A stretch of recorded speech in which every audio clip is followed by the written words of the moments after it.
राष्ट्रपति कल अपने टॉपिक था। अनुच्छेद 55 तक हमने बात की थी। आज हम बात करेंगे अनुच्छेद 56 के बारे। अनुच्छेद 56 की बात करेंगे कि अनुच्छेद 56 में क्या बात की गई है। हमने पढ़ा अनुच्छेद 52 के अंदर राष्ट्रपति का पद आता है। अनुच्छेद 53 में राष्ट्रपति की कार्यपालिका संबंधी शक्तियां आती है। अनुच्छेद 54 में राष्ट्रपति का निर्वाचक मंडल आता है, यानी राष्ट्रपति के चुनाव में मतदाता कौन कौन होते हैं, ये बात की हमने कल। और अनुच्छेद 55 में राष्ट्रपति की निर्वाचन प्रक्रिया कैसे होती है, किस तरीके से भारत का राष्ट्रपति निर्वाचित होता है, वो सारी चीज हमने पढ़ी। आज हम पढ़ेंगे अनुच्छेद 56 राष्ट्रपति का कार्यकाल।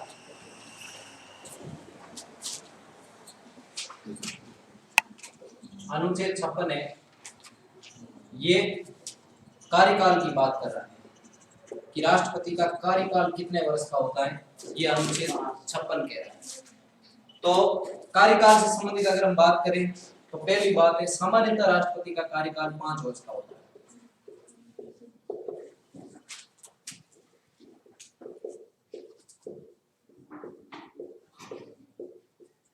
सामान्यतः राष्ट्रपति का कार्यकाल कितने वर्ष का होता है?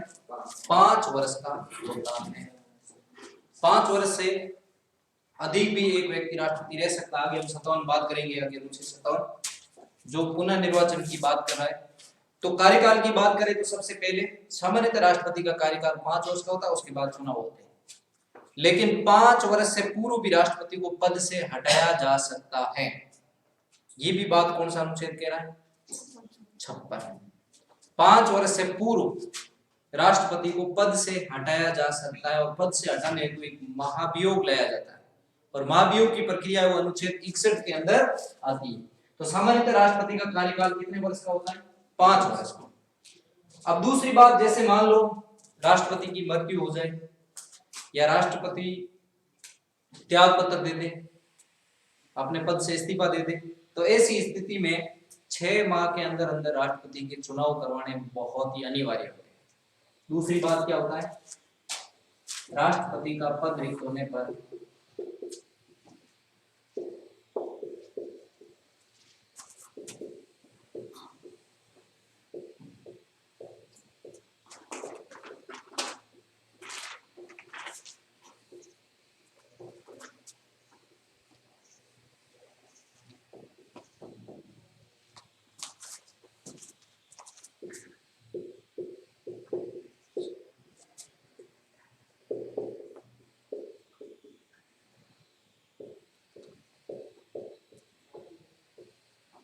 अगर राष्ट्रपति का पद रिक्त हो जाए, यानी राष्ट्रपति का पद रिक्त किस स्थिति में होगा, या तो राष्ट्रपति कोई अपने पद पर है और उसकी मृत्यु हो गई, तो ऐसी स्थिति में राष्ट्रपति का पद खाली हो जाएगा। दूसरी बात, राष्ट्रपति त्याग पत्र दे देता है, इस्तीफा दे देता है, ऐसी स्थिति में राष्ट्रपति का पद जो खाली हो जाएगा। जब राष्ट्रपति का पद खाली हो जाएगा, जब तक नया राष्ट्रपति नहीं बनेगा, तब तक उस पद को कौन संभालेगा? उपराष्ट्रपति। कौन संभालेगा? उपराष्ट्रपति। ये बात अनुच्छेद 65 में लिखी गई है कि मान लो कोई ऐसी स्थिति उत्पन्न हो जाए, यानी राष्ट्रपति की अचानक मृत्यु हो जाए या राष्ट्रपति अपने पद से इस्तीफा दे दे, तो उस पद को संभालने का काम कौन करेगा? उपराष्ट्रपति, जब तक नया राष्ट्रपति निर्वाचित नहीं हो जाए। जब तक नया राष्ट्रपति नहीं बन जाए तब तक उपराष्ट्रपति उस पद को संभालने का काम करेगा। ये अनुच्छेद 65 में लिखा है। अब पद खाली होने के 6 माह के बाद चुनाव तो करवाने बहुत अनिवार्य, 6 माह के अंदर अंदर चुनाव करवाने बहुत ही अनिवार्य होते हैं, क्योंकि देश का सबसे बड़ा पद होता है राष्ट्रपति का। 6 महीने का समय होता है कि 6 महीने के अंदर अंदर नया राष्ट्रपति निर्वाचित हो जाना चाहिए। अब देखिए 6 माह के अंदर अंदर चुनाव। और अगर हम बात करें भारतीय राजनीति की, तो राष्ट्रपति के अलावा पंचायती राज संस्थाएं होती है। आपने सुना होगा पंचायती राज संस्थाएं। पंचायती राज संस्थाओं में भी जैसे मान लो सरपंच की मृत्यु हो जाए, जिला प्रमुख की मृत्यु हो जाए, प्रधान की मृत्यु हो जाए, पंचायत समिति सदस्य या जिला परिषद या नगर पालिका शहरी स्वशासन में चले जाए, इनकी अगर कोई पद पर रहते हुए मृत्यु हो जाए तो उनके भी चुनाव 6 माह के अंदर अंदर करवाने बहुत अनिवार्य होते हैं। भारत के अंदर 2 ही ऐसे हैं जिनके 6 माह के अंदर चुनाव करवाने जरूरी है। बाकी वालों के लिए कोई समय सीमा नहीं है फिक्स के इतने दिनों में चुनाव करवाना जरूरी, लेकिन बाकी हर चीज में लिखा हुआ है कि यथाशीघ्र चुनाव करवाए। अब यथाशीघ्र का मतलब हो सकता है कि 2 दिन बाद ही करवा दिया जाए या 2 साल भी लग जाए, कोई फिक्स नहीं। लेकिन राष्ट्रपति और पंचायती राज के चुनाव 6 माह के अंदर अंदर करवाने बहुत ही अनिवार्य होते हैं, ये उल्लेख भारतीय संविधान में कर रखा है। ये क्वेश्चन कई बार पूछा जाता है कि राष्ट्रपति की मृत्यु के बाद या राष्ट्रपति के त्याग पत्र देने के बाद नए राष्ट्रपति को कितने समय बाद निर्वाचित करना जरूरी होता है? 6 माह के अंदर। और कौन सी संस्थाएं? पंचायती राज संस्थाओं में जो भी पद खाली होता है उसके भी चुनाव 6 माह के अंदर अंदर करवाने अनिवार्य होते हैं। प्रश्न कैसे आएगा? निम्नलिखित में से सही कथन को चुनिए। ऑप्शन नंबर ए कि राष्ट्रपति के पद खाली होने पर चुनाव यथाशीघ्र करवाया जाए। ऑप्शन नंबर बी पंचायती राज संस्थाओं में कोई पद खाली हो जाए तो चुनाव यथाशीघ्र करवाया जाए। ऑप्शन नंबर सी राष्ट्रपति का पद खाली होने पर 6 माह के अंदर अंदर चुनाव करवाया जाए। और ऑप्शन नंबर डी राष्ट्रपति व पंचायती राज संस्थाओं का पद खाली होने पर 6 माह में चुनाव करवाना अनिवार्य होता है। कौन सा आंसर सही होगा? डी, क्योंकि पंचायती राज संस्थाओं के भी 6 माह के अंदर करवाने बहुत जरूरी होते हैं और राष्ट्रपति के भी 6 माह में करवाने जरूरी होते हैं। अब यहाँ ऑप्शन सी में भी ये दे रखा कि राष्ट्रपति का पद खाली होने पर 6 माह में करवाना अनिवार्य, और डी में फिर वापस आ गया, तो यहाँ कंफ्यूज हो जाते हैं। तो आपको ध्यान रखना कि राष्ट्रपति का भी चुनाव 6 माह के अंदर अंदर करवाना जरूरी होता है और पंचायती राज संस्थाओं के सदस्यों का भी चुनाव 6 माह के अंदर करवाना अनिवार्य होता है। बाकी वाले चुनाव में ये शर्त नहीं लिखी हुई। बाकी वाले जितने भी चुनाव होते हैं, चाहे एमएलए का चुनाव हो, चाहे एमपी का चुनाव हो या राज्यसभा सदस्यों का चुनाव हो, किसी का भी चुनाव हो, उनमें फिक्स समय नहीं दे रखा है, उनमें यथाशीघ्र शब्द आता है, यथाशीघ्र चुनाव करवाए जाए, ये चीज लिखी हुई आती है। तो यहाँ एक बात तो ये क्लियर हो गई। तीसरी बात, अगर हम बात करें राष्ट्रपति से लेकर के, तो 6 माह में चुनाव तो अनिवार्य हो जाता है। लेकिन अगली बात आती है कि राष्ट्रपति को पद से हटाया जा सकता है 5 वर्ष से पूर्व। कितने वर्ष से पूर्व? 5 वर्ष से पूर्व। अब जैसे मान लो कोई राष्ट्रपति है, राष्ट्रपति बना और 2 वर्ष बाद उसकी मृत्यु हो गई, उसके बाद में नया राष्ट्रपति बनेगा, वो राष्ट्रपति कितने वर्ष तक कार्य करेगा? क्या 3 वर्ष करेगा या 5 वर्ष करेगा? प्रश्न मैं आपके सामने रख रहा हूं, उत्तर आपको देना कि किसी राष्ट्रपति की पद पर रहते हुए मृत्यु हो गई, तब तक उसने 2 वर्ष का कार्यकाल पूरा कर लिया। अब नए राष्ट्रपति का चुनाव किया गया है। अब नया राष्ट्रपति का कार्यकाल क्या होगा? ऑप्शन नंबर ए शेष अवधि, ऑप्शन नंबर बी 5 वर्ष, ऑप्शन नंबर सी ए व बी दोनों, ऑप्शन नंबर डी इनमें से कोई।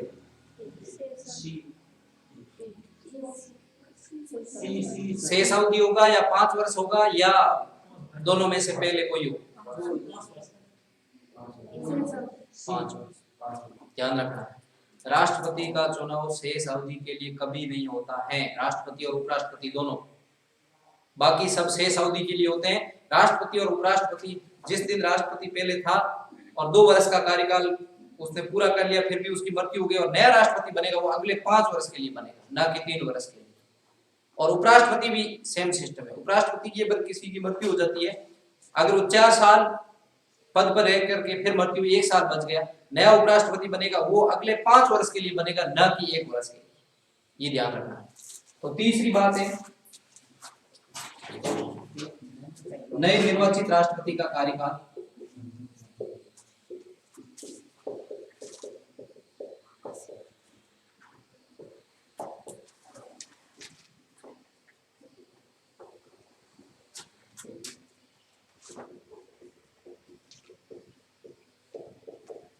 ये बात भी यहाँ लिखी हुई है। नए निर्वाचित राष्ट्रपति का कार्यकाल कितने वर्ष का होगा?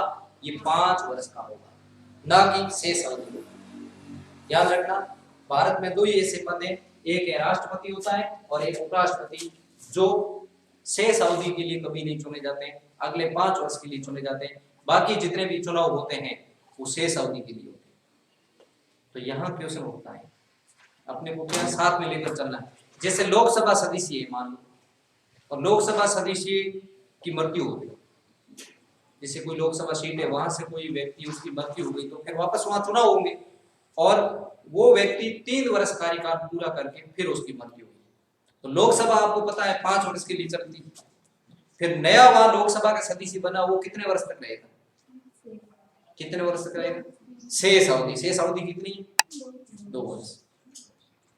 या फिर लोकसभा पहले भंग हो जाए, 5 वर्ष से पहले भंग हो जाए। जैसे मान लो कोई एक व्यक्ति है कहीं लोकसभा सीट में खड़ा हुआ और उसकी मृत्यु हो गई, 3 वर्ष उसने कार्यकाल पूरा कर लिया, नए चुनाव हुए, नए चुनाव होने के बाद नया व्यक्ति चुना गया, वो नया व्यक्ति 6 महीने कार्यकाल हुए नहीं, लोकसभा भंग हुई हो गई, तो ऐसी स्थिति में क्या वो 5 वर्ष 2 वर्ष रहेगा या 6 महीने बाद उसका पद खत्म हो जाएगा?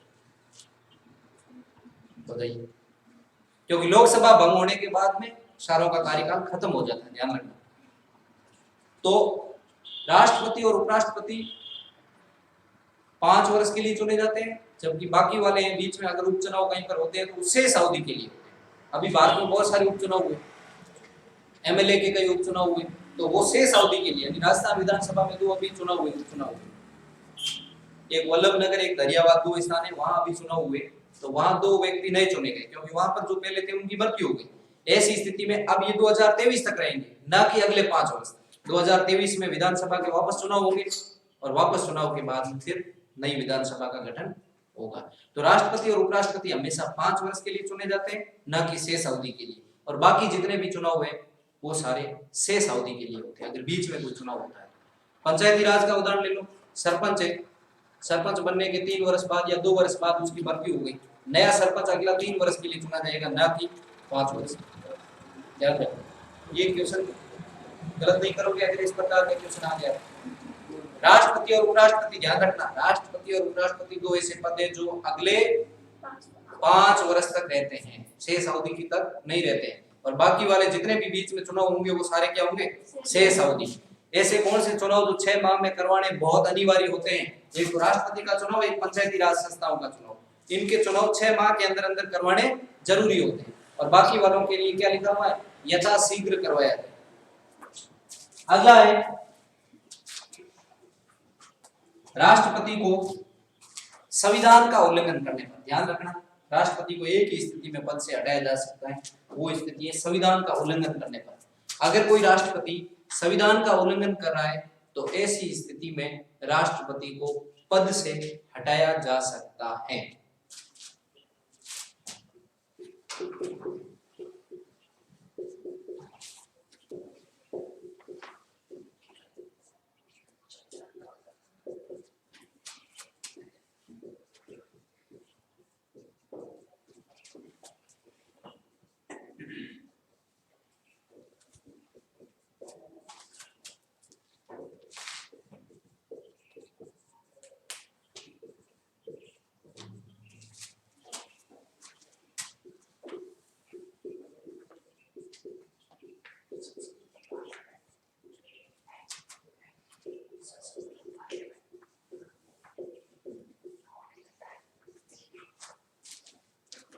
अब जैसे मान लो कोई राष्ट्रपति अगर संविधान का उल्लंघन करता है तो ऐसी स्थिति में उसको पद से हटाया जा सकता, बाकी किसी भी स्थिति में राष्ट्रपति को पद से नहीं हटाया जाएगा, ध्यान रखना। अब यहाँ एक क्वेश्चन बनता है बहुत अच्छा कि राष्ट्रपति को पद से हटाने को कौन सा प्रस्ताव लाया जाता है? तो महाभियोग प्रस्ताव लाया जाता है, जो कि अनुच्छेद 61 की बात है। आपके सामने प्रश्न आ गया कि राष्ट्रपति को पद से हटाने हेतु प्रावधान भारतीय संविधान के कौन से अनुच्छेद में किया गया है? अनुच्छेद नंबर 61, अनुच्छेद नंबर 57, अनुच्छेद नंबर 56 या अनुच्छेद नंबर 60? क्या आंसर हो गया? अनुच्छेद 61, अनुच्छेद 60, अनुच्छेद 56 और अनुच्छेद 57।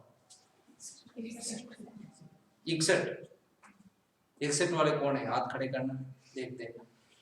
और 56 वाले कौन है? हाथ खड़े करना। 56 वाले, 61 वाले, 56, 61, हाथ नीचे करो, यहीं पर मात खाते हैं। 61 में हटाने की प्रक्रिया है कि किस प्रकार हटाया जाएगा, लेकिन 56 है ये आधार है। राष्ट्रपति को पद से, मैंने क्या प्रश्न पूछा कि राष्ट्रपति को पद से हटाया जा सकता है ये प्रावधान भारतीय संविधान के कौन से अनुच्छेद में किया गया? तो अनुच्छेद ये सामने लिखा हुआ है कि संविधान का उल्लंघन करने पर संसद द्वारा राष्ट्रपति को पद से हटाया जा सकता है। अपन कौन सा अनुच्छेद पढ़ रहे हैं? 56। तो 56 है, ध्यान रखें। और ये प्रश्न इस प्रकार आ जाए कि राष्ट्रपति को पद से हटाने की प्रक्रिया भारतीय संविधान के कौन से अनुच्छेद में है? 61। हटाया किस प्रकार जाएगा? महाभियोग लाया जाएगा, दोनों सदनों में 1/4 सदस्यों की पूर्व स्वीकृति से लाया जाएगा, उसके बाद दोनों सदनों में 2/3 बहुमत से पारित होगा, तब राष्ट्रपति की प्रक्रिया है कि हटाने की प्रक्रिया क्या है वो 61 में आता है। महाभियोग प्रस्ताव का आधार कौन सा अनुच्छेद है? 56। महाभियोग प्रक्रिया कौन से अनुच्छेद में आती है? 61। राष्ट्रपति को पद से हटाया जा सकता है, ये अनुच्छेद 56, और राष्ट्रपति को पद से हटाने की प्रक्रिया है, ये अनुच्छेद 61। शब्द एक एक शब्द को समझना पड़ेगा, ऐसे अनुच्छेद आप गलत करके आओ। तो अनुच्छेद 56 तो ये कह रहा है कि संविधान का उल्लंघन करने पर संसद द्वारा राष्ट्रपति को पद से हटाया जा सकता है। तो राष्ट्रपति को पद से हटाने का आधार कौन सा अनुच्छेद हो गया? 56 हुआ। और राष्ट्रपति को पद से हटाने की प्रक्रिया कहां आएगी? तो 61 में आएगी। या इस प्रकार प्रश्न पूछ लिया जाए कि महाभियोग प्रस्ताव का आधार भारतीय संविधान का कौन सा अनुच्छेद है? अनुच्छेद 56। अब एक और बात यहाँ, या फिर अनुच्छेद 61 पढ़ेंगे उसमें बात नहीं। महाभियोग प्रस्ताव है वो केवल राष्ट्रपति को हटाने के लिए किया जाता है, बाकी किसी के लिए नहीं होता, ध्यान रखना। राष्ट्रपति को ही हटाने के लिए महाभियोग प्रस्ताव लाया जाता है। आपने आज तक बहुत जगह पढ़ा होगा कि सर्वोच्च न्यायालय और उच्च न्यायालय के न्यायाधीशों को हटाने हेतु भी महाभियोग प्रस्ताव लाया जाता है, उपराष्ट्रपति को हटाने हेतु महाभियोग प्रस्ताव लाया जाता है। आपने सुना होगा, कई किताबों में लिख भी रखा है, जबकि ये नहीं, गलत। प्रक्रिया से महाभियोग जैसी है उनको हटाने की जो प्रक्रिया है, जिस प्रकार राष्ट्रपति को हटाया जाता है वही प्रक्रिया सेम है, लेकिन प्रस्ताव महाभियोग नहीं कहलाता है, ध्यान रखना। वो प्रस्ताव अलग होता है, ये प्रस्ताव अलग होता है। महाभियोग, अब यहाँ अगला प्रश्न यहाँ पूछ लिया जाए कि राष्ट्रपति महाभियोग प्रस्ताव किस व्यक्ति को पद से हटाने हेतु लाया जाता है? अब ऑप्शन है आपके सामने। ऑप्शन नंबर ए राष्ट्रपति, ऑप्शन नंबर बी उपराष्ट्रपति, ऑप्शन नंबर सी सर्वोच्च और उच्च न्यायालय के मुख्य न्यायाधीश, और ऑप्शन नंबर डी सभी। तो 99% लोग क्या लिख जाएंगे? सभी, क्योंकि उन्होंने आज तक यही पढ़ा है कि सर्वोच्च न्यायालय और उच्च न्यायालय के न्यायाधीशों को हटाने हेतु महाभियोग, उपराष्ट्रपति को हटाने हेतु महाभियोग, प्रक्रिया सेम है। मैं फिर कह रहा हूँ, जिस प्रकार राष्ट्रपति को हटाया जाता है, दोनों सदनों की 2/3 बहुमत होना चाहिए, उसी प्रकार उपराष्ट्रपति को हटाया जाता है, उसी प्रकार सर्वोच्च न्यायालय के न्यायाधीशों को हटाया जाता है। प्रक्रिया सेम है लेकिन प्रस्ताव अलग है, यह समझना है क्वेश्चन। तो केवल और केवल एक ही व्यक्ति ऐसा है भारत में जिसको हटाने हेतु महाभियोग प्रस्ताव लाया जाता है, और वो व्यक्ति है भारत का राष्ट्रपति। तो ये अनुच्छेद 56 पूरा क्लियर हो गया आपके? कोई क्वेश्चन पीछे नहीं बचना चाहिए। देखिए वापस बता देता हूँ, अनुच्छेद 56 में राष्ट्रपति का कार्यकाल होता है। अब इसमें 4 बातें आती। सबसे पहले सामान्यतः राष्ट्रपति का कार्यकाल कितने वर्ष का होता है? 5 वर्ष का। अगर आपको पूछ लिया जाए कि राष्ट्रपति का कार्यकाल कितने वर्ष का होता है, तो वहां ऑप्शन आएंगे 5 वर्ष, 6 वर्ष, 7 वर्ष, 10 वर्ष। तो ऑप्शन नंबर आपका राइट क्या होगा? 5 वर्ष। या ऐसे पूछ लिया जाए कि राष्ट्रपति का कार्यकाल कितने वर्ष का होता है? 5 वर्ष। ऑप्शन नंबर बी निश्चित नहीं। ऑप्शन नंबर सी ए व बी दोनों। ऑप्शन नंबर डी इनमें से कोई नहीं। तो आप क्या लिख रहे हो? इसी क्वेश्चन को मैंने चेंज कर दिया। 5 वर्ष निश्चित नहीं।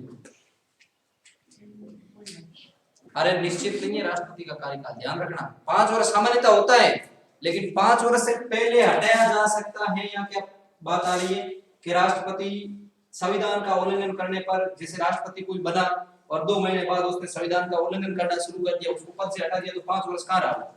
2 महीने रहा। तो राष्ट्रपति का कार्यकाल निश्चित नहीं है, ध्यान रखना। अगर निश्चित ऑप्शन आ जाए तो निश्चित राइट करके आना। ऑप्शन पर डिपेंड करता है क्वेश्चन, क्योंकि 5 वर्ष से पहले इसको क्या है, हटाया जा सकता है। इसका मतलब फिर 5 वर्ष कहाँ हो गया? हो गया 5 वर्ष कहाँ हो गया? अगर निश्चित नहीं ऑप्शन आए, 5, 6, 8, 10 ऐसे आए, तो राइट आंसर क्या होगा? 5 वर्ष। और वहां ऑप्शन ये आ जाए कि राष्ट्रपति का कार्यकाल कितना होता है? 5 वर्ष, निश्चित नहीं, ए व बी दोनों, या इनमें से कोई नहीं। निश्चित नहीं, क्योंकि राष्ट्रपति का कार्यकाल 5 वर्ष होता है, लेकिन 5 वर्ष से पहले इनको हटाया जा सकता, तो फिर 5 वर्ष कहाँ होगा, तो निश्चित नहीं होता। ठीक है, अगली बात है कि राष्ट्रपति का पद रिक्त होने पर 6 माह में चुनाव करवाना अनिवार्य होता है। अगर मान लो कोई व्यक्ति राष्ट्रपति बना और 12 महीने बाद उसने त्याग पत्र दे दिया, इस्तीफा दे दिया, तो ऐसी स्थिति में राष्ट्रपति का पद क्या हो गया, खाली हो गया। अब नया राष्ट्रपति नहीं बनेगा तब तक तो काम कौन करेगा, उपराष्ट्रपति करेगा। लेकिन नया राष्ट्रपति कितने समय बाद बनाना अनिवार्य होता है, 6 माह के अंदर अंदर राष्ट्रपति के चुनाव करवाने जरूरी होते हैं। अब 6 माह के अंदर अंदर चुनाव करवाने भारत में और किसके अनिवार्य होते हैं, तो पंचायती राज संस्थाओं के भी 6 माह के अंदर अंदर चुनाव करवाने अनिवार्य होते हैं और राष्ट्रपति के भी 6 माह के अंदर अंदर चुनाव करवाने अनिवार्य होते हैं। बाकी वालों के लिए ये समय फिक्स नहीं कर रखा है, बाकी वालों में लिख रखा है कि यथाशीघ्र चुनाव करवाया जाए, इतना फर्क है। तीसरी बात है कि नए निर्वाचित राष्ट्रपति का कार्यकाल 5 वर्ष होगा। अब जैसे मान लो 12 महीने रहा और उसने त्याग पत्र दे दिया, तो अगला राष्ट्रपति बनेगा वो 4 वर्ष के लिए नहीं बनेगा, जिस दिन वो शपथ लेगा नया राष्ट्रपति उस दिन से लगा करके अगले 5 वर्ष तक रहेगा। उपराष्ट्रपति में भी सेम है कि उपराष्ट्रपति भी अगले 5 वर्ष तक, जिस दिन शपथ ली उससे अगले 5 वर्ष तक वो अपने पद पर काम करेगा। लेकिन बाकी जितने भी चुनाव हैं वो शेष अवधि के लिए होते हैं, ध्यान रखना, उनका कार्यकाल क्या होगा, शेष अवधि के लिए होगा। अगली बात कि संविधान का उल्लंघन करने पर संसद द्वारा राष्ट्रपति को पद से हटाया जा सकता है। अगर राष्ट्रपति को एक ही शर्त से हटाया जा सकता है, अब यहाँ ऑप्शन आ जाए कि राष्ट्रपति को किस परिस्थिति में पद से हटाया जाता है। ऑप्शन नंबर ए, प्रधानमंत्री की बात नहीं मानने पर। ऑप्शन नंबर बी, मंत्रिपरिषद की सलाह को नहीं मानने पर। ऑप्शन नंबर सी, सर्वोच्च न्यायालय के बात को नहीं मानने पर। ऑप्शन नंबर डी, संविधान का उल्लंघन करने पर। तो संविधान का उल्लंघन करने पर ही इसको हटाया जाता है, बाकी किसी के लिए बाध्य नहीं है कि प्रधानमंत्री को बात माने या नहीं माने, उस पर डिपेंड करता है। मंत्रिपरिषद को सलाह को माने या नहीं माने ये उसकी इच्छा है। लेकिन 1 वर्ष ध्यान रखना, मंत्रिपरिषद के लिए क्या है कि राष्ट्रपति एक बार उस सलाह को वापस भेज सकता है, लेकिन दूसरी बार उसको मानना जरूरी होता है, ये संविधान में उल्लेख कर रखा है। और तीसरी बात है कि सर्वोच्च न्यायालय की बात को मानना। तो सर्वोच्च न्यायालय से सलाह आर्टिकल 143 कह रहा है कि राष्ट्रपति सर्वोच्च न्यायालय से सलाह ले सकता है, लेकिन उस सलाह को माने या नहीं माने ये राष्ट्रपति पर डिपेंड करता है। लेकिन अगर संविधान का उल्लंघन करता है तो ऐसी स्थिति में राष्ट्रपति को पद से हटाया जा सकता है, बाकी किसी भी परिस्थिति में नहीं हटाया जा सकता। तो संविधान का उल्लंघन किया जाएगा तो राष्ट्रपति को 5 वर्ष से पहले भी हटाया जा सकता है। इसलिए राष्ट्रपति को हटाने का प्रावधान कौन से अनुच्छेद में आएगा, 56 में आएगा, ना कि 61 में आएगा। 61 में हटाने की प्रक्रिया आएगी। अब देखिए अगला अनुच्छेद 57, पहले ये लिख लो आप।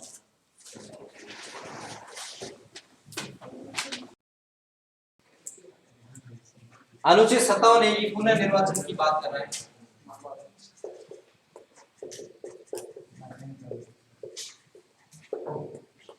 पुनर्निर्वाचन का मतलब होता है कि भारत का राष्ट्रपति कितनी भी बार चुनाव लड़ सकता है।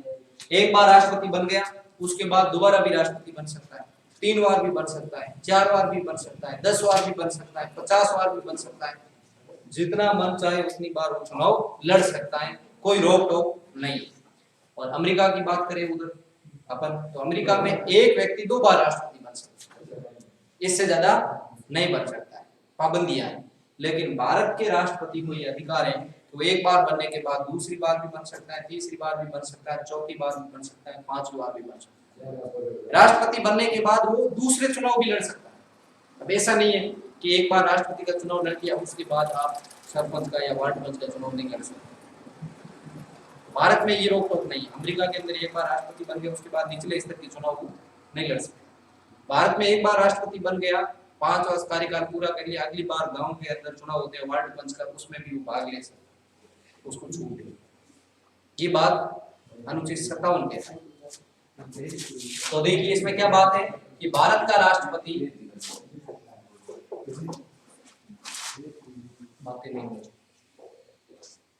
भारत का राष्ट्रपति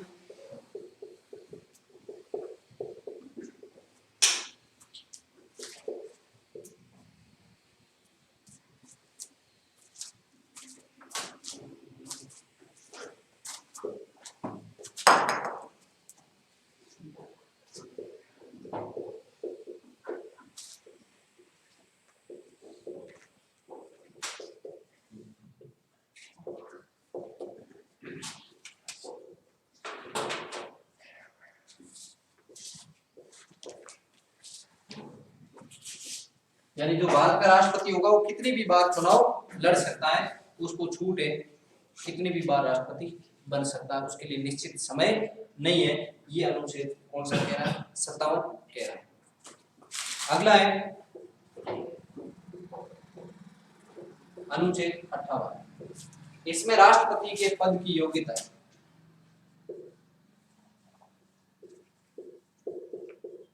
इसमें क्या आती है? राष्ट्रपति कौन बन सकता है, इसके लिए योग्यताएं आती है। कौन व्यक्ति राष्ट्रपति बन सकता है, कौन नहीं बन सकता है। पहली योग्यता,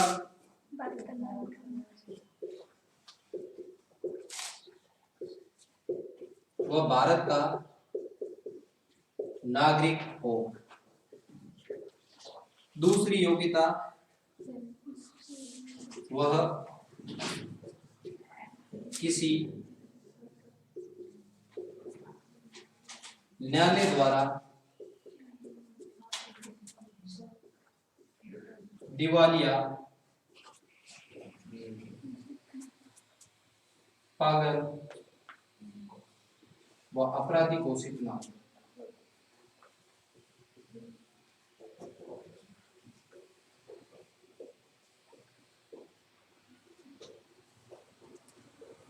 वो किसी भी न्यायालय द्वारा दिवालिया, पागल या अपराधी घोषित किया हुआ नहीं होना चाहिए। तीसरी बात, वह किसी लाभ पद पर नहीं होना चाहिए।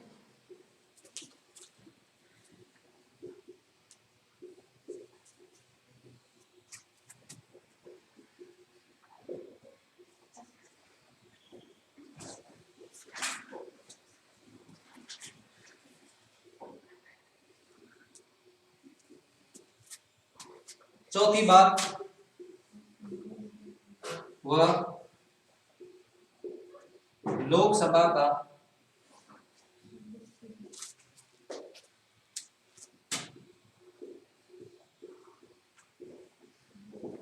सदस्य बनने की योग्यता रखता हो।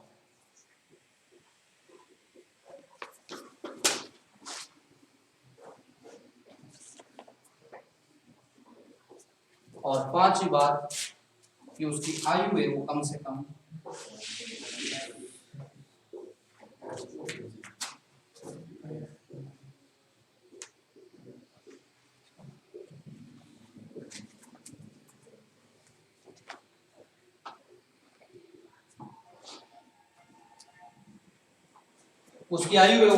कितनी होनी चाहिए? 35 वर्ष होनी चाहिए। ये राष्ट्रपति पद की योग्यता है, ध्यान रखना। अब सबसे पहली योग्यता है वो भारत का नागरिक हो।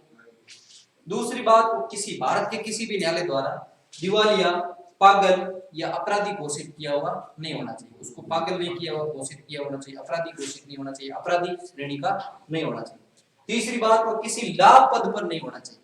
अब लाभ के पद में क्या क्या चीजें नहीं आती, बाकी सारे लाभ का पद होता है। तो लाभ के पद में एक तो राष्ट्रपति का पद लाभ के पद में नहीं आता है। राष्ट्रपति, उपराष्ट्रपति, राज्यपाल और मंत्री, चाहे राज्य सरकार के हो चाहे केंद्र सरकार, ये लाभ के पद में नहीं आते, बाकी सब लाभ के पद में आते। अगर इनमें है तो कोई वो लाभ के पद पर नहीं आता है। वो जैसे मान लो कोई मंत्री है और मंत्री राष्ट्रपति का चुनाव लड़ना चाहे तो उसे पहले मंत्री से इस्तीफा देने की आवश्यकता नहीं, वो सीधे चुनाव लड़ सकता है और चुनाव लड़ने के बाद में उस पद को छोड़ना पड़ेगा जीतने के बाद। ये लाभ के पद में नहीं आते, बाकी सारे लाभ के पद में आते हैं। अगला, वह लोकसभा का सदस्य बनने की योग्यता रखता हो। संसद का जो निम्न सदन होता है लोकसभा, उसका सदस्य बनने की उसके पास योग्यता होनी चाहिए। तो लोकसभा की क्या योग्यता होती है? 3 तो सेम होती है, चाहे आप सरपंच की पढ़ लेना, चाहे राष्ट्रपति की पढ़ लेना, चाहे लोकसभा की पढ़ लेना, चाहे विधानसभा की पढ़ लेना, चाहे विधान परिषद की पढ़ लेना, चाहे राज्यसभा की पढ़ लेना, चाहे राज्यपाल, चाहे उपराष्ट्रपति, किसी की भी 3 योग्यताएं सेम होती है हमेशा सभी में। सबसे पहले वो भारत का नागरिक। दूसरी बात, किसी न्यायालय द्वारा दिवालिया, पागल, अपराधी नहीं होती। तीसरी बात, वो किसी लाभ पद पर नहीं होना चाहिए। मेन चीज चेंज क्या होती है? आयु अलग अलग होती है। तो लोकसभा के लिए कम से कम आयु कितनी होनी चाहिए? 25 वर्ष। विधानसभा के लिए भी 25 वर्ष। तो यानी वो लोकसभा सदस्य बनने की योग्यता पूरी कर चुका हो। जब तक वो लोकसभा सदस्य बनने की योग्यता नहीं रखता है तब तक वो राष्ट्रपति का चुनाव नहीं लड़ सकता। अगली बात, उसकी आयु कम से कम कितनी होनी चाहिए? 35 वर्ष होनी चाहिए। जब तक 35 वर्ष आयु नहीं है तब तक वो राष्ट्रपति का चुनाव नहीं लड़ सकता। कम से कम कितनी होनी चाहिए? 35 वर्ष। तो पहली योग्यता क्या है? वो भारत का नागरिक होना चाहिए। दूसरी बात, वो किसी न्यायालय द्वारा दिवालिया पागल व अपराधी नहीं होना चाहिए। तीसरी बात, वो किसी लाभ पद पर नहीं होना चाहिए। चौथी बात, वो लोकसभा का सदस्य बनने की योग्यता रखता हो। और पांचवी बात, उसकी आयु कम से कम 35 वर्ष होनी चाहिए। अब आपसे क्वेश्चन मैं पूछता हूँ, जवाब आपको देना है, योग्यता आपके सामने। क्वेश्चन ये है कि राष्ट्रपति, भारत में राष्ट्रपति कौन बन सकता है, या राष्ट्रपति बनने की निम्नलिखित में से कौन सी योग्यता का होना अनिवार्य? सबसे पहले वो भारत का नागरिक हो, और जन्म से भारत का नागरिक हो, B number, option number A Bharat का नागरिक हो, ऑप्शन नंबर बी और जन्म से भारत का नागरिक हो, ऑप्शन नंबर सी वो विश्व में कहीं का भी नागरिक हो, ऑप्शन नंबर डी ए व बी दोनों, ए व बी दोनों, यानी वो भारत का भी नागरिक हो और जन्म से नागरिक। आपका आंसर ये आ रहा है, जबकि यहाँ लिखा हुआ जन्म से नागरिक नहीं है। भारत की नागरिकता उसने प्राप्त कर ली, चाहे वो अमेरिका में जन्मा हो, कोई फर्क नहीं पड़ेगा, चाहे इंग्लैंड में जन्मा हो, और भारत की नागरिकता प्राप्त कर ली, 2 दिन बाद ही वो चुनाव लड़ सकता है। 2 घंटे बाद, जिस दिन भारत की नागरिकता प्राप्त हो गई उसके 2 घंटे बाद भी वो चुनाव लड़ सकता है, क्योंकि उस भारत का नागरिक हो गया। ये जरूरी नहीं होता है कि जन्म से भारत का नागरिक, कोई अनिवार्यता नहीं। अनिवार्यता ये कि वो भारत का नागरिक। तो यहाँ जो एग्जाम पेपर बनाने वाले होते हैं वो यही कंफ्यूज करते हैं। इस बात को समझना है कि वहां क्वेश्चन कैसे पूछे जाएंगे, राष्ट्रपति की निम्नलिखित में से कौन सी योग्यता सत्य है या सही है? ऑप्शन नंबर ए भारत का नागरिक हो, ऑप्शन नंबर बी जन्म से भारत का नागरिक हो, ऑप्शन नंबर सी वो कहीं का भी नागरिक हो, ऑप्शन नंबर डी सभी। तो ज्यादातर लोग लिख के आएंगे वो जन्म से भारत का नागरिक, और वो उनकी गलत हो जाएगी। जबकि जन्म से कहीं का हो कोई दिक्कत नहीं, भारत की नागरिकता अगर उसने प्राप्त कर ली है तो राष्ट्रपति का चुनाव लड़ सकता है। यानी भारत का नागरिक होना चाहिए, ना कि जन्म से नागरिक। ध्यान रखना, एक क्वेश्चन तो यहाँ बनेगा। दूसरी योग्यता में क्वेश्चन आएगा कि किसी न्यायालय द्वारा व्यक्ति को अपराधी घोषित कर रखा है तो वो व्यक्ति राष्ट्रपति का चुनाव लड़ सकता है। ये कथन सत्य है या असत्य? असत्य या सत्य? किसी न्यायालय द्वारा व्यक्ति को अपराधी घोषित कर रखा है तो राष्ट्रपति का चुनाव लड़ सकता है।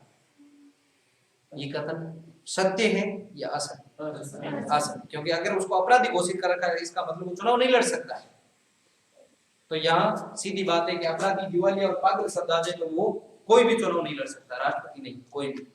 अगला है किसी लाभ पद पर नहीं होना चाहिए। लाभ पद का मतलब ये हो गया, आपसे ये प्रश्न पूछ लिया जाए, अगर कोई व्यक्ति राजस्थान का राज्यपाल है और वह राष्ट्रपति का चुनाव लड़ना चाहता है तो क्या वो व्यक्ति राष्ट्रपति का चुनाव लड़ सकता है? लड़ सकता है, क्योंकि ये लाभ के पद में नहीं आते। ध्यान रखना, राष्ट्रपति, उपराष्ट्रपति, राज्यपाल, मंत्री ये लाभ के पद में नहीं आते। अगला है कि वह लोकसभा का सदस्य बनने की योग्यता रखता है। लोकसभा मेंबर बनने की उसके पास योग्यता होनी चाहिए। अगली बात, उसकी आयु कम से कम कितनी होनी चाहिए? 35 वर्ष। ये महत्वपूर्ण बात है योग्यताओं को लेकर के। और 35 वर्ष से, जैसे कम से कम है ये 35 वर्ष, अधिकतम चाहे 120 का भी हो सकता है, अधिकतम कोई समय सीमा नहीं, कितने वर्ष का भी हो सकता है, लेकिन कम से कम कितनी होनी चाहिए? 35 वर्ष होनी चाहिए। 35 वर्ष से कम नहीं होनी चाहिए, अधिकतम कोई समय सीमा नहीं है।